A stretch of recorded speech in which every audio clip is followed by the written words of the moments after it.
इस वक्त मैं जबल नूरुल कुरान की एक गार में मौजूद हूँ एंड यहाँ पर जैसे कि आपको पता है ये एक बहुत ही यूनिक एक सिलसिला है प्रिजर्वेशन ऑफ कुरान का। उसे गार को मैंने डेडिकेट की हुई है different caves and I honestly feel जैसे मैंने एंटर किया आई फेल्ट वेरी पीसफुल। एक बहुत पुरसुकून से यहाँ पर फीलिंग आती है जब आप एंटर करते हैं। एंड केव्स तो बहुत होते हैं, लोग केव्स को एक्सप्लोर भी करते हैं, पर ये केव डेडिकेटेड है of preserving the Holi Quran. तो ये क्या सिलसिला है इसको जानने के लिए हम मिलेंगे अब मोहम्मद अजमल साहिब से, who is the curator and यहाँ पर वो खिदमत करते हैं इस जगह की। तो उनसे पूछते हैं the story behind and the process behind the preservation of the Holi Quran.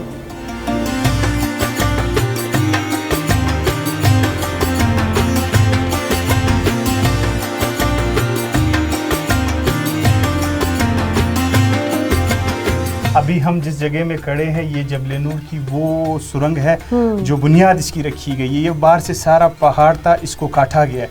ये जबल नूर की पहली सुरंग है जिसमें हम खड़े हैं।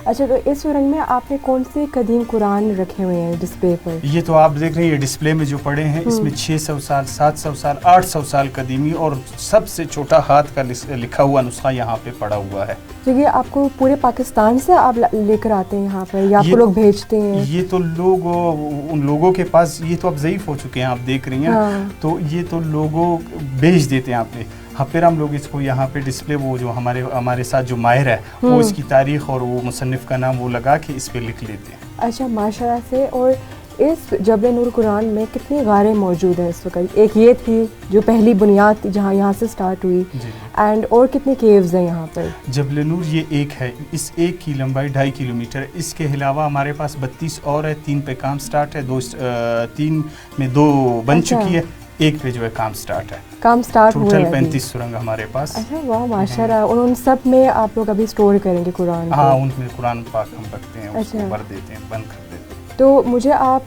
कोई ऐसे केव में लेके जाएं जो यहाँ पर सबसे लंबी हो एंड कोई केव अगर आपको मुझे दिखाना चाहें तो वहाँ पर आप मुझे लेकर जाएं। क्यों नहीं आए, चलते। चलिए ठीक है।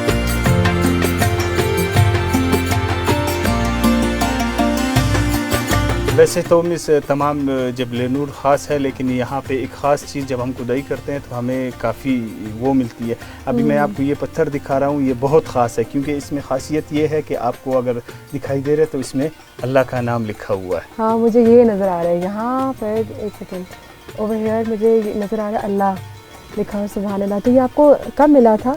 ये हम सुरंग की खुदाई कर रहे थे, उसके दरमियान में जो है ये पत्थरे निकलते हैं तो काफ़ी में अच्छा। अल्लाह के नाम आए। तो ये काफ़ी बड़ा था तो रखने की वो नहीं, तो हमने इसको यहीं पे संभाल के रख दिया। बहुत बहुत प्यारा है।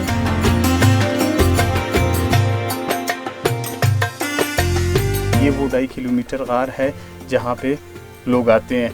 इसके बारे में मैं आपको एक और बात भी बता दूं, ये ऐसी मुतबर्रक जगह है जहाँ पे काफ़ी, कोयटा में आपने सुना होगा ज़लज़ले आते रहते हैं। काफ़ी आते तो ज़लज़ले आते रहते। इसमें हमने उस ज़लज़ले में एक पत्थर भी ऊपर से ऐसे नीचे नहीं गिरा, ताकि ये है थोड़ा नरम किस्म का, लेकिन उसका कोई पत्थर यहाँ नीचे नहीं गिरा। ये सारा ऐसे ही था? ऐसे ही था, एक पार्सल भी ऊपर से नीचे नहीं आया। सुभान अल्लाह, क्योंकि वो जगह ही इतनी ऐसे मुतबर्रक है। ऑफ कोर्स यहाँ पर कुरान पाक मौजूद है तो आई फील कि वो अल्लाह ताला प्रोटेक्ट कर रहे हैं इस जगह को, यू नो। तो ये अच्छा, तो कभी कोई अक्सर होता है ना कि कागज़ पे दीमक लग जाती है, कागज़ ख़राब हो जाते हैं, तो क्या आपको कभी ऐसा मसला हुआ?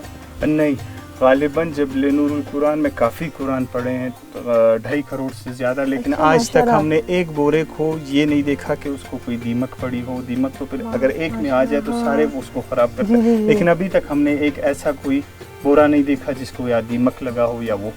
अच्छा, माशाल्लाह। मैं चाहती हूँ थोड़ा सा अंदर जाएं गार में, उसको क्यों देखें। नहीं चलते हैं, थोड़ा सा अंदर से देखते हैं, चलें।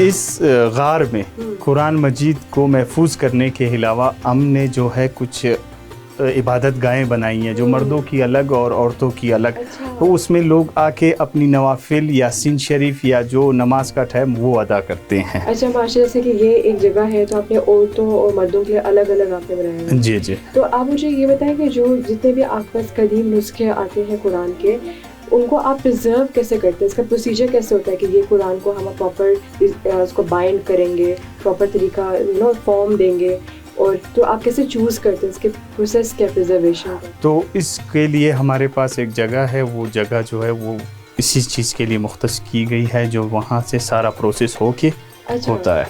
ठीक है, तो मतलब वहाँ पर आप मतलब सारे कुरान मजीद वहाँ जाते हैं पहले? वहाँ जाते हैं, बाहर से आके पहले लोग वहाँ पे रखते हैं, उसके बाद हमारे बंदे हैं उसको उठाते हैं अच्छा। छांटी के लिए, फिर उसको जो है बोरे बनाते हैं, जो बनते हैं उसको अलहदा करते हैं। अच्छा, तो छांटी के प्रोसेस में क्या होता है? उसमें वो लोग क्या कर रहे होते हैं? उसमें तो ऐसे हैं, ज़्यादातर इसमें कपड़ा आता है हमारे पास। अच्छा। या कोई ऐसा कोई कापी नुमा कागज़ आ जाता है, जो हाँ। वो होते हैं उसको हम अलग करते हैं, जो अच्छा। मुतबर्रक हो, जो मुतबर्रक हो उसको हम अलहदा करते हैं, उसको रखते हैं गारों में। मतलब चूज कर रहे होते हैं? चूज कर हाँ, रहे हैं ठीक जी। है।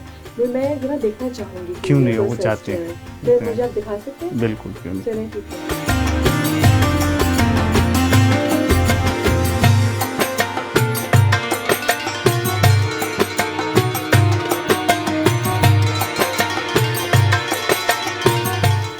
जैसा कि मिस मैंने आपको बताया था, पूरे पाकिस्तान से लोग यहाँ जैसे लाते हैं यहाँ पे रखते हैं। इसके बाद हमारे बंदे जो है उसको उठा के अंदर लेके जाते हैं। अंदर आप देख रही हैं कि एक बंदे के सामने 2 बोरे पड़े हुए हैं, वो बोरे उठाता, वो बोरे को निकालता है दोबारा से, उसको हर बोरा जो आता है बाहर से वो वापस दोबारा खोला जाता है। उसमें देखा जाता है जो बनने वाले कुरान शरीफ है उसको हम निकाल लेते हैं, और जो नहीं बनते उसको जो है इस तरह पार्सल में रख के वो आपके सामने उसको गार में डाल इसी गार के लिए बना के रखते हैं। जब अच्छा। ज़्यादा जमा हो जाते हैं उसके बाद फिर हम इसको सुरंग के लिए बेचते हैं। अच्छा, मतलब ये प्रॉपर प्रोसीजर है। तो उसके बाद ये पूरे क्या आप खुद ट्रांसपोर्ट प्रोवाइड करते हैं या लोग खुद मतलब आकर दे रहे होते हैं इसका? जी, अंदरून जो शहर क्वेटा है, पहले तो गालिबन सिंध तक हमारी गाड़ियाँ जाती थी। अब जो अंदरून सिंध क्वेटा है उसमें जो है हमारी गाड़ियाँ चलती है, या मस्जिद से फ़ोन आ जाए या जहाँ से घर से जहाँ से भी हमें फ़ोन आता है कि आप फलाने मदरसे में इतने पड़े हैं, आप इसको उठा के ले जाता है। फिर ड्राइवर और गाड़ी हम भेज देते हैं, वो वहाँ से उठा के ले आते हैं। अब कुछ दिन पहले हमें चकवाल से फ़ोन आया था कि हमारे पास बोरे पड़े हुए हैं, हमने जमा किए हैं, हमारे पास जो जगह थी वो ख़त्म हो चुकी है, अगर आप लेना चाहें इसको तो वो दे देते हैं, वो आप बेच सकते। तो फिर हमने कहा भाई आप वहाँ से कोई 10 व्हीलर या कोई ट्रक वगैरह उसके ज़रिए आप हमें यहाँ पे भेज दें, हम इंशाल्लाह संभाल लेंगे इसको। तो फिर जो कुरान बन जाते हैं उन्हें आप मदरसों में देते हैं, मस्जिद में देते हैं? जी, जो कुरान हम रिपेयर कर लेते हैं उसको जो भी आ जाए, आप आ जाए या जो भी आ जाए, हम उसको फ़ी सबीलिल्लाह हर किसी को देते हैं।